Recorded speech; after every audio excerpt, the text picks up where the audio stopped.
Good morning, Buck. Good morning. We're so glad that you're able to be here to talk with me today. I'm thrilled to be able to ask you some questions.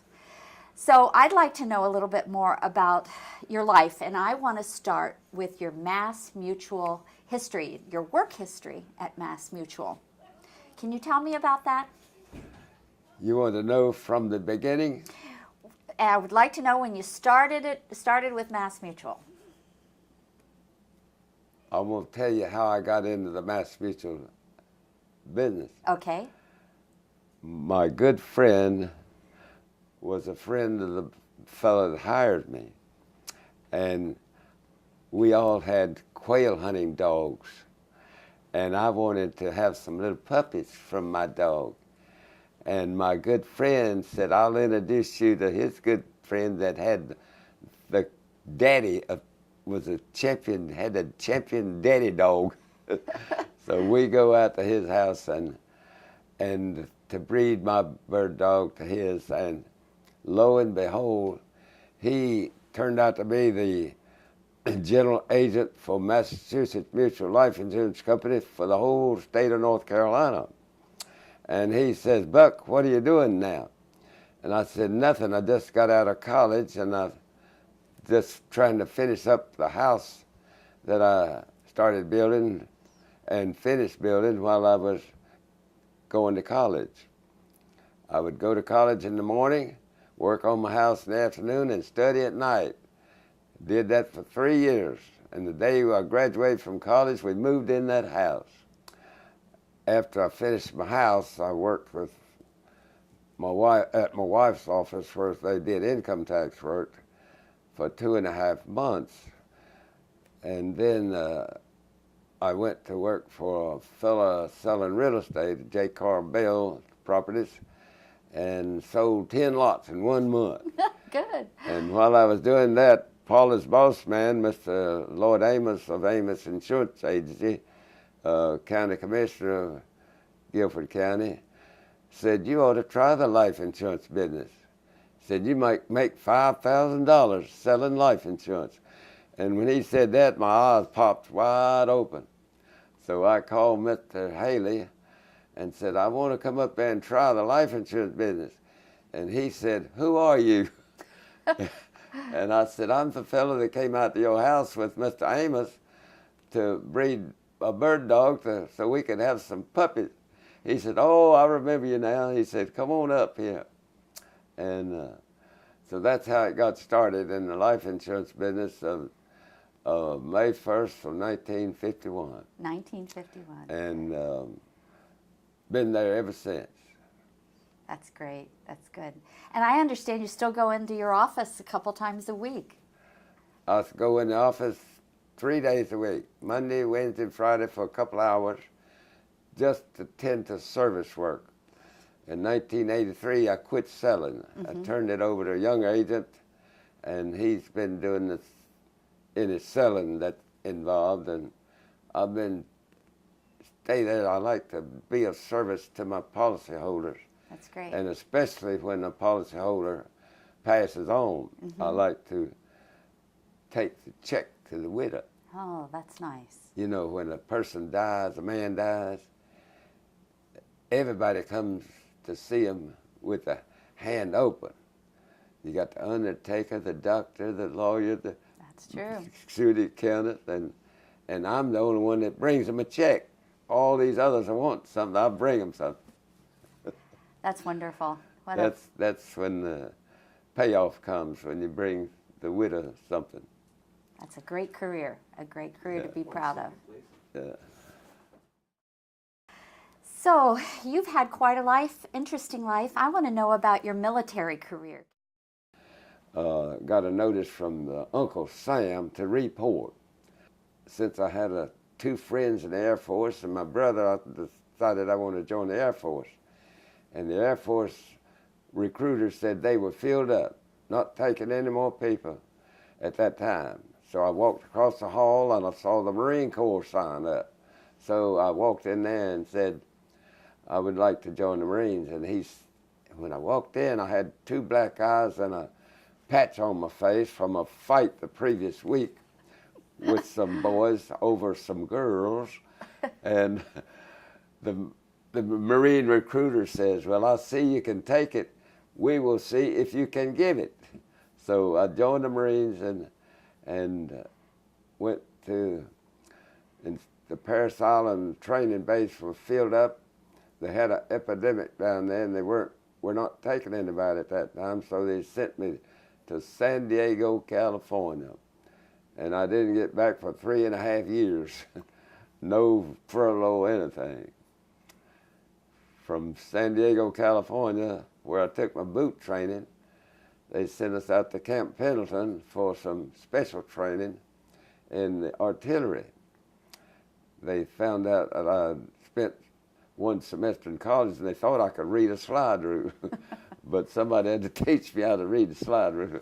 But anyhow, from there we went to San Francisco and shipped out, and first landing was on Guadalcanal, where we took some training. It was all secure and everything, of course, at that time. Took some training, and then my first campaign was Peleliu. Peleliu out on a little small island, but it had one of the highest casualty rates on our side and the Japanese side of any campaign. That one and Okinawa were two of the most fierce campaigns in the history of the Marine Corps in World War II in the South Pacific. There were others, of course, and taking Guadalcanal and Iwo Jima and all that, but those were two of the famous ones. And a book has been written about it, those two campaigns, Peleliu and Okinawa. And I've just finished reading those books, and what they say in them was really true. Really? And from when the Okinawa campaign was over, the Japanese surrendered at that time due to the heavy bombing from airplanes, in which my brother was a part of the bombings, and he flew a B-29 and did a lot of that bombing, and we appreciated that because the Japanese surrendered. And they said that anybody that had a certain number of points would get to go home first. So we were all sitting around adding up our points, and our gung-ho captain came in and said, "Boys, you can lay your pencils down and stop counting because we are going to China to accept the surrender of the Japanese." That was the end of the war. Oh, me. And we all threw our pencils down and started after the captain, but he ran. We got it. So, but we went over to China to accept the surrender of Japanese in Tientsin, China. And of course, they surrendered peacefully, and we had some time left, and we were out in the graveyard eating lunch one day, and somebody was wandering around in the graveyard. They found the Japanese who had not surrendered down in a hole over there, and they got him out and took him in. That was just one of the little incidents that happened. But after the Japanese surrendered, we all started going downtown and eating in the restaurants, because for 2 years, practically a little more or less, we were out in the South Pacific eating out of canteen stuff and eating sea rations and so forth. So we started eating at those good restaurants. And the doctors tell me, I don't know whether it's true or not, but the doctors say that at one of those meals I picked up a germ, an amoeba germ, and it usually gets in your system for a little while and gives you diarrhea and you get over it. But this one settled on my liver. He didn't like going away. He stayed with me and fell in love with my liver. And one night I was in the bed asleep, and I woke up with a sharp pain down there and went over to the sick bay, and they said, "We don't know what it is, but we'll send you to the hospital in the morning and they'll find out." Well, I went to the hospital in the morning and spent a month in the hospital in Tientsin, China. They couldn't figure out what was wrong, so they put me on a slow boat to California. Instead of flying me, they were afraid my lung would collapse. I'd started throwing up blood through my through my lungs from my liver, which got infected with that amoeba. And so went into San Diego there, and the doctors looked at me and discovered that I had this amoeba germ and they couldn't fix it. So instead of flying me to National Naval Medical Center, they put me on a slow train from San Diego to Camp Lejeune in North Carolina. And the train just happened to go through Greensboro. And I just happened to jump off a train there in Greensboro and caught a cab and went out to my home and walked in that door without telling my parents I was coming in. And for the first time in about 2.5 years, I visited my family. Wonderful. And from there, the next day, they took me on down to Camp Lejeune so I wouldn't be AWOL. That's absent without leave. And checked into Camp Lejeune. And they said, we can't do anything for you, so we're going to send you to National Naval Medical Center. And they sent me up there. National Naval Medical Center is right outside of Washington, D.C. in Virginia. And they kept me a few months and finally operated, went in there and cut all that mess out. We can't cure you, you're going to have to cut it out. So they did that, took part of my liver and part of my lung and one rib just to get in there to work. And lo and behold, that did the job for, it seemingly a good, it looked like a good permanent thing, but it came back on me later. And the VA sent me to Winston-Salem, and Winston-Salem Hospital, the Baptist Hospital, they found out exactly what it was. They put me on my back for 2 weeks, dripped a Imatine drug on my liver, let it drain out, and I'd never had a minute's trouble since. What about the transfusions that you had from your fellow soldiers? Well, while I was in the, when I first went to the hospital in Tientsin, China, I was losing blood so fast that they decided to have some transfusions, and my fellow members in my platoon at the Marines came up and gave me a pint of blood every day for 8 days, and that calmed everything down enough for them to put me on the slow boat to California.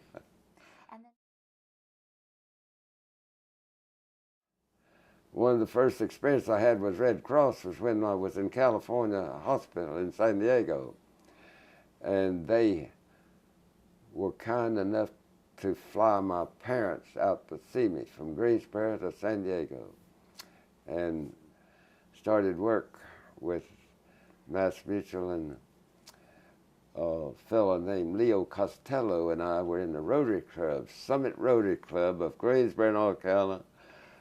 We're in the Rotary Club together, and the Red Cross tapped us for some reason to be chairman of the Bloodmobile visits in Guilford County in Greensboro for 3 years. And during that time, we got several companies, and one especially, Cone Mills Corporation. They had never had an in-house blood visit, which means the Red Cross sets up inside their offices. And we got that started, and we were real proud of that because Cone Mills was real good to let their employees once a year go in and give blood, take time off, and be paid while they were giving blood. We were especially proud of doing that. But we were on the blood, chairman of the blood program, Leo and I, for about 3 years, I believe, and got several visits started where the Red Cross was able to get all the blood they needed, and they still going on with several visits. And how much blood have you given over your life? Well, the last pint was made my number 8 gallons. 8 gallons. So that was my goal. Well, when I got close to it, I said, I got to get 8 gallons. So I got 8 gallons and quit. Wonderful. That's Yeah. wonderful.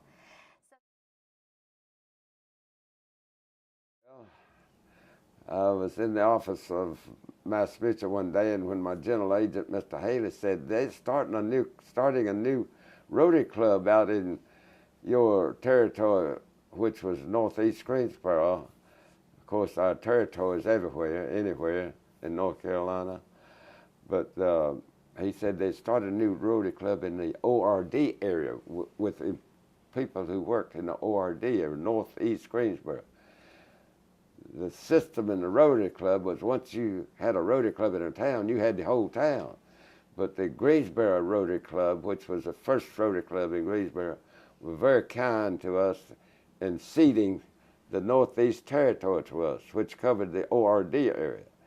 And most of the 24 original members of the Summit Rotary Club were from the ORD Club. And then I was the first new member invited into the Rotary Club in March of 57. 1957. Yeah, and I've been a Rotarian ever since, and one of the best things ever happened to me, besides, of course, accepting Christ and being active in the church. And how many years then? You've been since 1957. I've heard you've had perfect attendance. Perfect attendance, made up with Mikimoto in Japan one time. Paul and I were going on a 3-week vacation for our 25th wedding anniversary in 1973. And I wrote letters to Mikimoto at Japan, Hong Kong, Bangkok, and told the pearl place we were coming to look at some pearls on a certain day.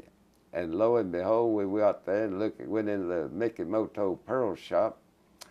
And we was talking to the girl, and she must have punched a button or something, because in about 5 minutes, Mr. Mikimoto came down and introduced himself to us. And I was lit up real good, and we told him I was trying to get some pearls for my wife. And he helped us pick out a set of pearls, beautiful set of pearls. A big price too, but anyhow, we bought some pearls.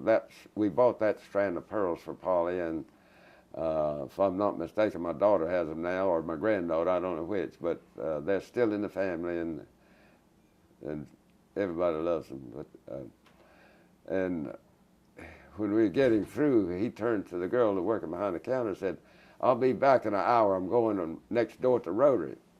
And I said, "You going to Rotary Club meeting?" He said, "Yeah." I said, "I need to make up. May I go with you?" He said, "Come on." So Mr. Mikimoto and I went to the Rotary Club together and sat beside each other during the meal. That was a highlight, one of the highlights of that trip. Well, I know that you've been a wonderful benefactor to Rotary all these many years. Tell me about the McKnight Scholarship Program. As I said before, Tom McKnight invited me to join the Summit Rotary Club. I was the first new member after the charter. And in 1983, Mr. Tom McKnight died. And I went to the Rotary officials and said, I want to give a $500 donation in honor and memory of Tom McKnight. And I'd like to start a scholarship fund, get one started. And that was in 1983 when he died. And now we have a scholarship program which amounts to $320-some thousand, which has a scholarship program in every high school in Gifford County. That's wonderful. We give $1,500 per student every year. Every year we do that, and it's still growing. And anybody who wants to make a donation to that scholarship fund may do so. You can send me or send it a check, right? Right, Send it. Exactly right. And tell me about you've been so supportive of our annual fundraiser, which is a golf tournament at Starmount Country Club. And you gave us a special gift this year that I want people to know about. Can you tell me about your gift to us for the Well, auction this year? In the past, I've given a lot of special gifts. A lot of them have been granite tabletops and things like that, that a firm that had leased a building from me made granite tabletops, but they have not in business anymore. But this year,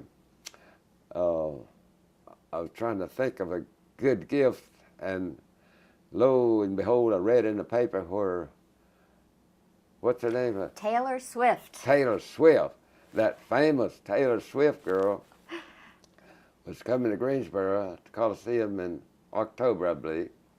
So my gal Friday, I told my gal Friday to order 2 tickets. The best one's in the house. She came back and said, Buck, they're $2,500 a piece.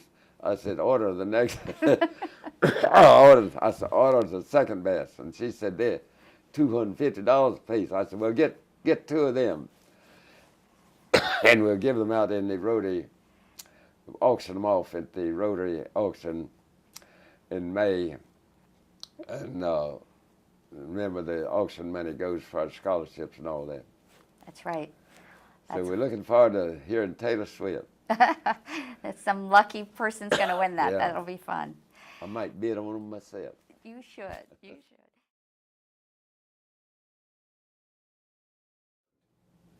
should.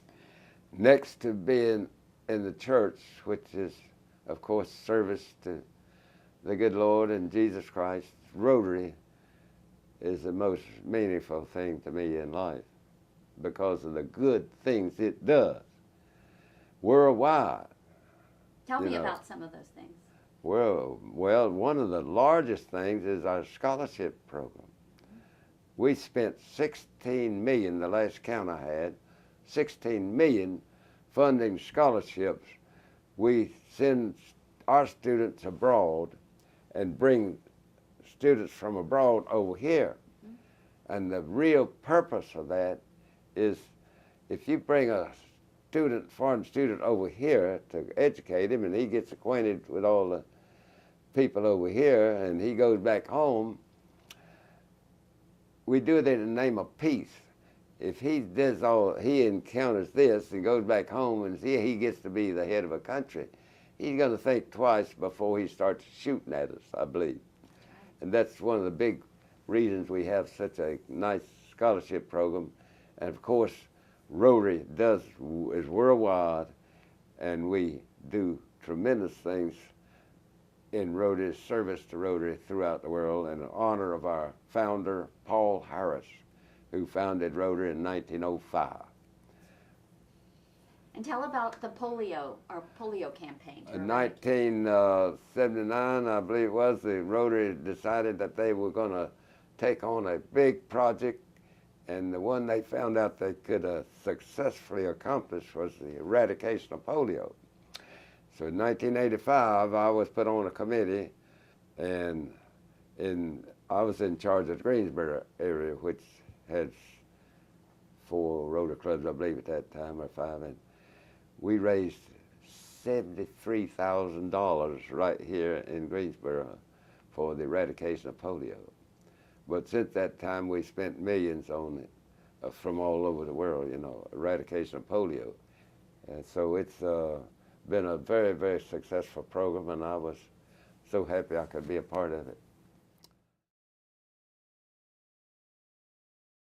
After I came out of the military, I went my dad, I was 100% disabled. And when you're 100% disabled, excuse me, getting out of the military, you could get a brand new car just like that. But at that time, you had to get on a waiting list. But I was 100% disabled. I called my daddy and asked him if he'd like to have a car with a hydromatic drive on it. And because he had a left leg off from age 14, he said, yes, ma'am, yes, I would. He goes to my Uncle Luke and borrows the money and sends it to me, and I get him a new car. Drive it home to him and give it to him, and he gives me his old Pontiac. And I immediately went applied to get back into Guilford in the college at Mars Hill. And while I was up there, a friend asked me, how about follow me over to the next town? I'm leaving my car and get some work done on it. And follow me over and bring me back. I said, okay. It's cold, sunshine during the day, warmed the ice up, it melted, ran across the road. And I was following him, and I got a little behind and trying to catch up. Went into a curve where the water had melted, ran across the road. It had frozen time we got there. Hit that ice and went straight over into a tree, and then rolled down the mountain into the river. Lucky we landed on our wheels in the river. It broke out the window in the car, and the water was just enough to come into the car. And the boy that was with me down in the floorboard passed out, and when that cold mountain water hit him, he came to, and I pushed him out the window and told him to swim to the bank. And we swam out and crawled back up the mountain, when looked up the road and saw a light way up there. And we took off to that light, and this very kind mountain family invited us in. We had a big old pot-bellied stove going, and boy, we were warmed up on that stove, and they gave us some dry clothes to wear. And after we was in there a little while, we decided we better go back down, because those fellows who we were following maybe come back to look for us. So we got out of the farmer's house, walked down to the bridge, and looked down in there. There was the fellows that we were following. Their car was parked there, and they were down in there in the water swimming around trying to find us. Looking for you. We told her to come on out, so then they came on out. We had to take them real quick to get warmed up. But that was a miracle in happening, rolling down that mountain and landing river on the wheels. Yes. Because if he'd landed on the top, we'd have never got out. That's one other time the good Lord saved me, plus many times in the Marine Corps and all that. I bet. And other wrecks I had to. Tell me how you met Polly. Polly, when I ran that car down the mountain, I was in Mars Hill College, and when I came home, I went over to the Amos Insurance Agency where I had it insured, and told the boy to settle up on my insurance program with the car, and there she sat. There she sat. And the first thing she said to her boss man, Mr. Amos, was, "Is that nut that ran his car down the mountain and landed in the river?" And he said yes. And so we met there, and first date I had was I invited her next door to the drugstore to have a cone of ice cream. So we went over there and sat at one of those round tables and had a lick the ice cream cone. That was our first encounter. And the rest is sort of history. And how many years were you married? Well, we married in, that was 48.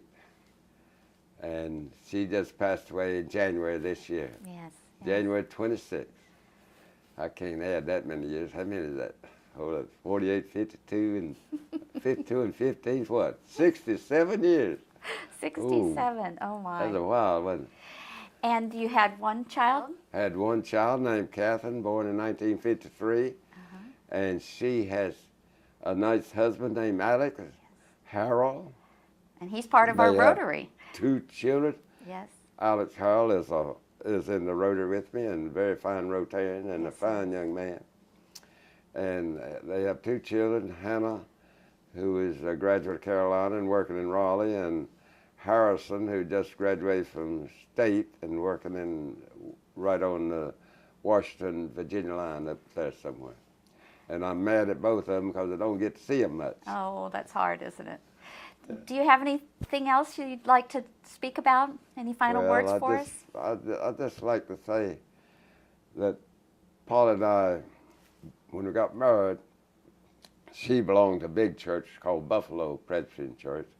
I belonged to a big church called Rankin Baptist.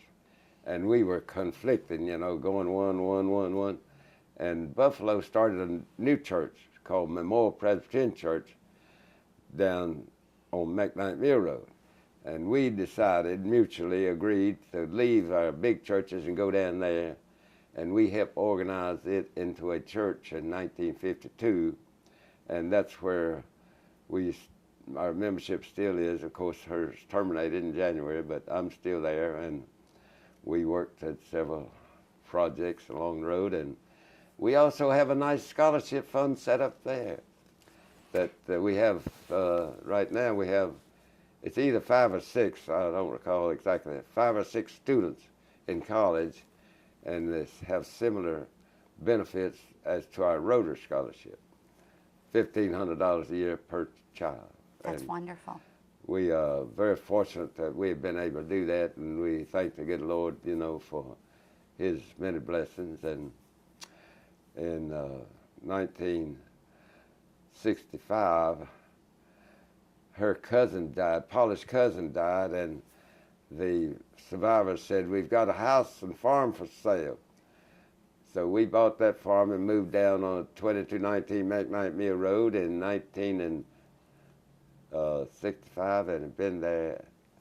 That's still where I live, except I got a place at the Masonic Home now where I spend nights mostly, and with my brother Sidney, who's moved in with me since Paula died. Yes. But I go out to the farm every day and have lunch and take a nap. And I spent last Saturday with her on the 21st day of March at the farm, because it would have been our 67th wedding anniversary. Oh, And I went out there and spent the night in honor of my dear wife, Polly. oh, that's a wonderful story. Wonderful story. Thank you. We appreciate your generosity to our Rotary and to our community, to your church. And I'm going to give you a little kiss, and we're going to end our interview. How about a big one? A big kiss. Thank you you very much. Thank you, and God bless you too.